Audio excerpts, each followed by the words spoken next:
Oo, eh bakit kayo lang namabas?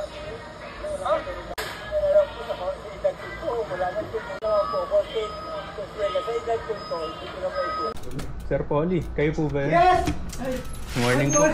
Eh, matak mo, 73 na ako. Okay na po ako sa inabot kong pangyayari na pinahirapan ako ng MMDA. Pagtawid ko po, galing Makati, pagtawid ko ng top, nasa Along Buendia. Pagtawid na pagtawid, tumiri. Kung ako man nagkamali ng maliit, yun na may konting konsiderasyon hihingi ko sa inyo, sa edad ko na to. Nagmamakaawa pa ako. Sir, alam mo sir, nung binasa ko, nahigit 11,000 kaya ang mga anak ko. Ang dami nga eh. Nandito, tumutulong ako, naiyak ako sa yung awa nila sa akin. Mabuti pa ako yung tao na awa, sila mismo hindi naawa sa akin. Nag-bike pala to sa tatay. Kaya bigay kasi ako mga bike items din sa tatay. Ilaw sa kabit. Ayan. Ay, ito yung kinakabit. Opo, sa likod.